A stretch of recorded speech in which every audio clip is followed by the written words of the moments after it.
Dajjal yang menjadi satu dari 10 tanda besar kiamat ini pun nampaknya telah dekat kemunculannya.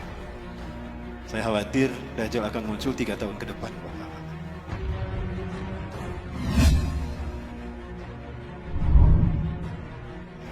Dajjal ini manusia biasa. Dia manusia biasa seperti kita.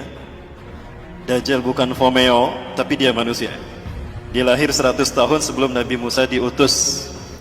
Dia termasuk al-mumtazirin yang Allah tangguhkan. Tidak ada satupun bidang dalam kehidupan kita, hatta agama sekalipun, melainkan fitnah Dajjal ada di dalam. Karena para pengikut Dajjal, mereka ingin menguasai dunia, melakukannya dalam 3 ranah: simbol, ritual, dan arsitektur. Itu 3 ranah yang disentuh oleh Dajjal. Maka 3 ranah ini tidak pernah terlepas dari sistem Dajjal: simbol, ritual, arsitektur. Ya, salah satu contoh ritualnya.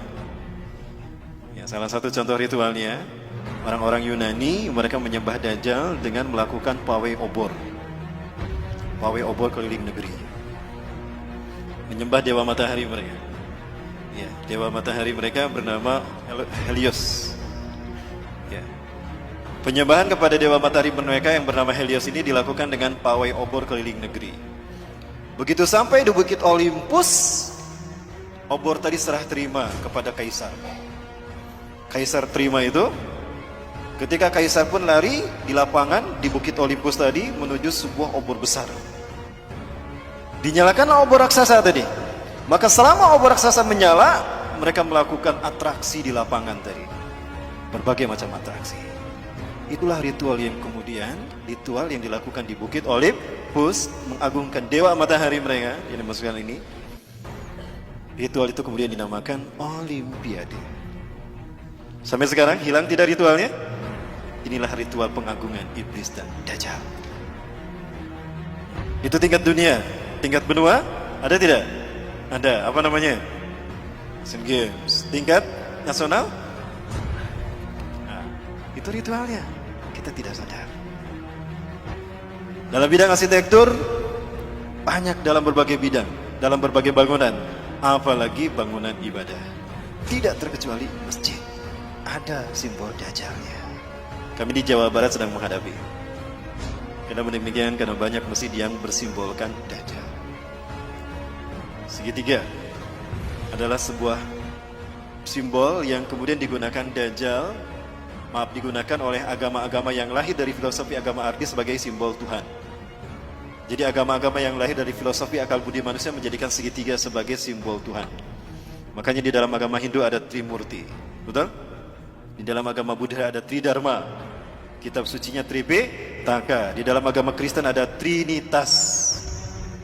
Nah, segitiga inilah yang kemudian digunakan Firaun untuk menunjukkan eksistensinya sebagai Tuhan. Kita tahu Firaun mengaku tuh Tuhan. Wa ana rabbukumul a'la. Itu kata Firaun di hadapan Nabi Musa dan Harun. Maka dia bangun sebuah bangunan yang dilihat dari 4 arah mata angin, 4 penjuru mata angin itu sama, segitiga. Piramida. Firaun membangun piramida untuk menunjukkan kalau dia Tuhan, agar dunia mengetahui eksistensinya sebagai Tuhan. Dan yang diperbudak sebagai tukang batu saat itu adalah bangsa Yahudi.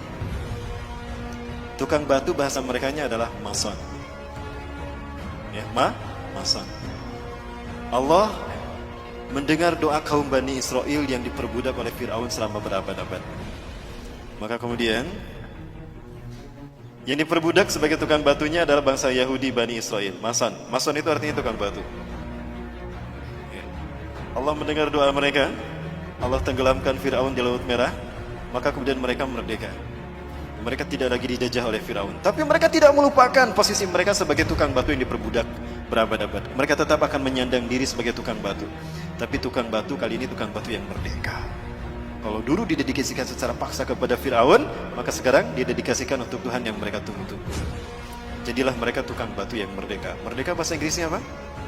Free. Maka lahirlah Freemason.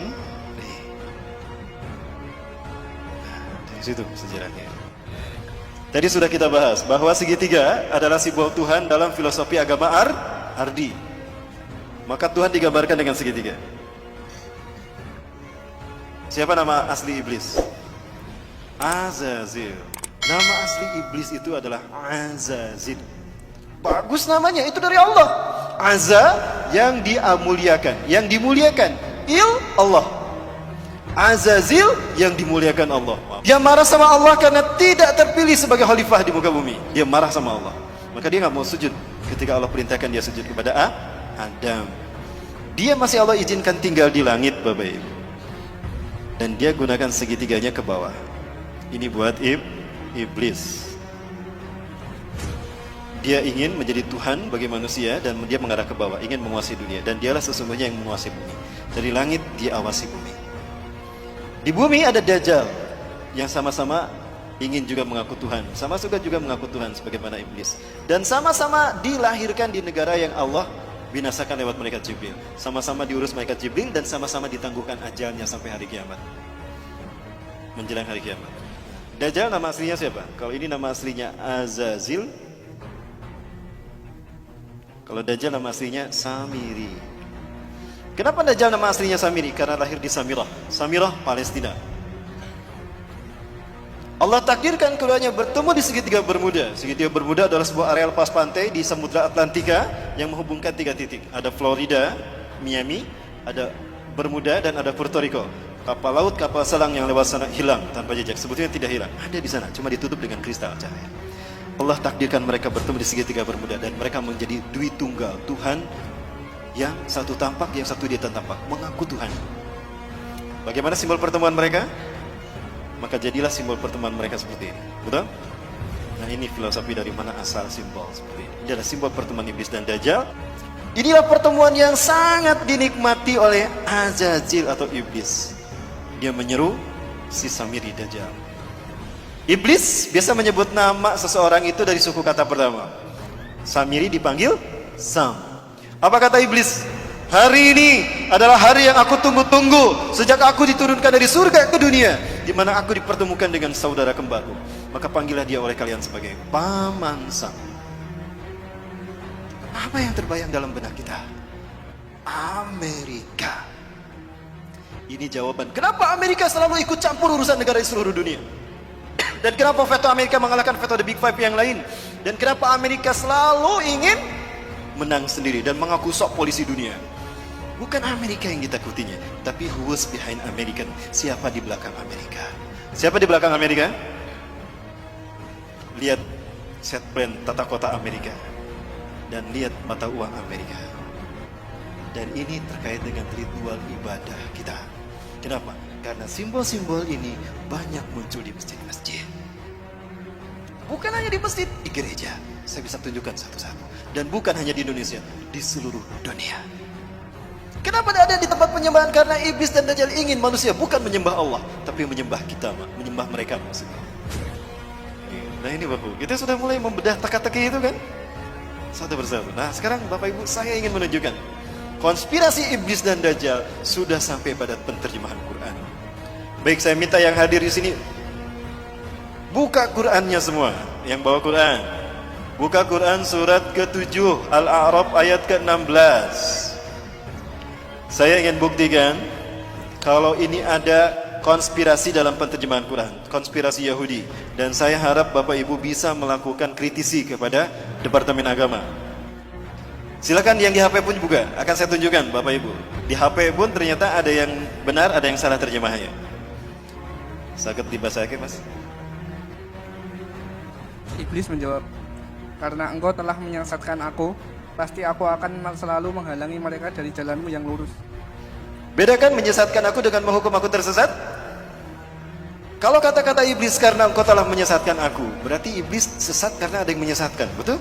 Siapa yang menyesatkannya? Seolah-olah Allah yang menyesatkan kan? Karena engkau telah menyesatkan aku. Iblis berkata begitu. Berarti yang bersalah siapa?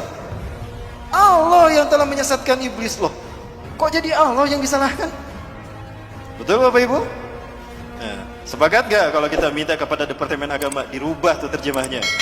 Sepakat. Itu terjemahan yang diinginkan Yahudi Bapak Ibu. Iblis korban ketidakadilan Tuhan. Harusnya dia yang menjadi khalifah di muka bumi, bukan Adam. Maka Zionis Yahudi gak mau menyebutnya iblis. Iblis itu artinya pembangkang. Ablase iblis, iblisan, pembangkang. maka dia diberi nama dengan nama yang terhormat. Zionis Yahudi memberikan nama yang terhormat bagi Ajazil, bukan iblis. Ada yang tahu? Lucifer. Pernah dengar Lucifer? Maka para pengikut iblis disebut Luciferian.